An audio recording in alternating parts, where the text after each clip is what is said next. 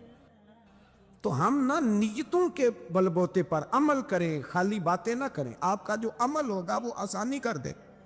دنیا میں کچھ چیزیں ایسی ہوتی ہیں جن کے کچھ خاص مقاصد ہوتے ہیں، اور کچھ چیزیں ایسی ہوتی ہیں جو ان مقاصد کی تکمیل کے لیے معاونت کرتی ہیں، وہ بھی بہت بڑا حسن ہوتی ہیں، بہت بڑا کمال ہوتی ہیں، لیکن کچھ چیزیں خاص ہوتی ہیں۔ ہم نے اپنے بچے کو کسی اچھے ادارے میں پڑھنے کے لیے داخل کرایا، کسی مدرسے میں، کسی اسکول میں، ہاسٹل میں اس کا قیام ہوا، تو ادارے والوں نے کھانا بڑا اچھا کھلایا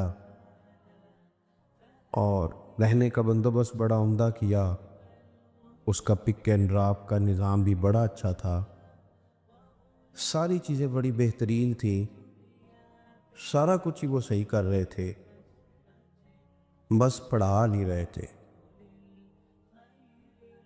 کھانا بھی اچھا دیتے تھے۔ اصل میں آپ موبائل دیکھ رہے ہیں، مجھے دیکھیں گے پھر سمجھ آئے گی بات کی۔ آپ بچے کو داخل تو کرایا تھا کہ وہ پڑھے گا، لیکن جس ادارے میں داخل کرایا وہ کھانا اچھا دیتے تھے، رہنے کو جگہ اچھی دیتے تھے، ان کی سارے معاملات بڑے عمدہ تھے، سہولیات ساری ٹھیک تھی، وہ پڑھاتے نہیں تھے۔ تو چلا جائے گا، باپ کہے گا ہمارا بچہ واپس کرو، ہم نے نہیں یہاں پڑھوانا، تو کہتے ہیں جناب کھانا تو اچھا دے رہے ہیں، سونے کا انتظام دیکھو کتنا، پورے کا پورا حال ہی ہمارا ایسی ہے، تو کہے گا کھانا ہم گھر بھی کھلا لیں گے، رہنے کا بندوبست گھر بھی ہو جائے گا، تمہیں تو بچہ دیا ہے کہ پڑھائی کرے۔ تو اگر پڑھائی نہیں کرتا تو اصل مقصد ہی ختم ہو گیا۔ کچھ چیزوں کے خاص مقاصد ہوتے ہیں۔ نبی کریم علیہ السلام کے دنیا میں تشریف لانے کا بھی کوئی خاص مقصد ہے۔ اگر امت حضور سے پیار پورا کرنا چاہیے، میلاد پورا منانا چاہیے، حضور کے ذکر پاک کی محفل پوری کرے، لیکن اس مقصد کو نہ سمجھے جس مقصد کے لیے حضور آئے۔ آپ میری بات کو سمجھے، اصل کام اگر رہ جائے نا، اصل کام، تو باقی کام سارے بھی ہوتے رہیں، تو پھر چیزیں جو ہوتی ہیں وہ اصول پر قائم نہیں رہتی۔ ہمیں حضور سے محبت بھی کھل ہے، نعت بھی کھل کے پڑھنی ہے، ذوق شوق بھی پورا رکھنا ہے، لیکن جو محبوب کے تشریف لانے کا مقصد ہے اسے بھی کبھی نہیں بھولنا، اس پر بھی غور کرنا ہے، اور اس مقصد کی تکمیل کے لیے حضور نے محنت بڑی فرمائی، جدوجہد کی ہے، راتیں بیدار رہ کر کے گزاری ہیں۔ رسول کریم صلی اللہ تعالی علیہ وسلم کبھی منڈیوں میں، کبھی میلوں میں، کبھی طائف میں، کبھی جنگوں میں، یہ سارے کام حضور نے ان خاص مقاصد حسنہ کی تکمیل کے لیے کیے۔ میں نے زیادہ باتیں نہیں کرنی، آپ میری بات پر غور کریں گے تو میں جلدی بات کو سمیٹوں گا۔ تو قرآن مجید نے کئی مقامات پر ان مقاصد کا بیان فرمایا ہے۔ ایک مقام پہ فرمایا وَدَاعِيًا إِلَى اللَّهِ بِإِذْنِهِ وَسِرَاجًا مُنِيرًا، ہم نے نا اپنے محبوب کو داعیہ اللہ بنایا ہے، حضور اللہ کی طرف دعوت دینے آئے، اللہ کی جانب بلایا ربی پاک۔ حضور نے طے کر دیا کہ سجدہ سوائے رب کے کسی کے لیے جائز نہیں، طے کر دی نبی کریم نے۔ دیکھیں نا، اگر کوئی شخص اللہ کو نہیں نہ پہچانتا، مالک کو نہیں پہچانتا، تو زندگی کے سارے مقاصد فوت ہو جاتے ہیں، سارے، پھر تو ہر چیز ہی ختم ہو گئی ہے۔ اگر عقیدہ ہے توحید و رسالت ہی نہیں ہے تو ہر چیز ختم ہو گئی۔ مریں گے، پھر قبر میں جائیں گے، پھر قبر کی دو حالتوں میں سے اللہ کے فضل سے رحمت والی حالت ہی ملے گی۔ آخرت کے معاملات ہیں دنیا میں، جب تک انسان اپنے رب کریم کو نہیں پہچانتا، حضور نے بتایا، حضور نے قرآن مجید میں جتنی مکی صورتیں ہیں وہ عقیدہ توحید پر اور عقیدہ رسالت پر اور عقیدہ آخرت پر زور دیتے۔ عقیدہ یہ جو لوگ ڈرے ڈرے رہتے ہیں نا، سہمے سہمے پریشان اور سارا دن پریشان رہتے ہیں کہ شاید کوئی اچھا حکمران ہی آئے گا تو حالات بدلیں گے، ایسا نہیں ہے۔ حضور داعیہ اللہ ہے۔ نبی پاک نے ہمیں بتایا ہے کہ تمہارا خالق بھی اللہ تعالیٰ ہے، مالک بھی اللہ تعالیٰ ہے، رازق بھی اللہ تعالیٰ ہے، اور عبادت کے لائق بھی اللہ تعالیٰ ہی ہے۔ محبوب نے عنوانات، یہ جو عقیدہ توحید ہوتا ہے بندے کو مضبوط کرتا ہے، بندے کا توکل مضبوط ہوتا ہے، اللہ پہ بھروسہ مضبوط ہوتا ہے۔ آپ دیکھیں نا، حضور کی ساری حیات مبارکہ اسی اعتماد کو بڑھایا، حضور نے امت کے اسی یقین کو مضبوط کیا۔ بدر میں 313 لوگ لے کے حضور چلے گئے، بولنے کے بغیر ہی بٹھا دیں اشارے سے، اللہ آپ کو خوش رکھے۔ 313 آدمی کا کبھی 1000 سے بھی مقابلہ ہوا ہے؟ اور پھر ادھر یہ حال ہے کہ ایک بندے کے پاس 3 قسم کا اسلحہ ہے، تلوار بھی ہے، نیزہ بھی ہے، تیر بھی ہے، اور ادھر حال یہ ہے کہ 313 کل کے پاس 6 زر ہیں اور 8 تلواریں، لیکن لڑے نا، بھلا کیسے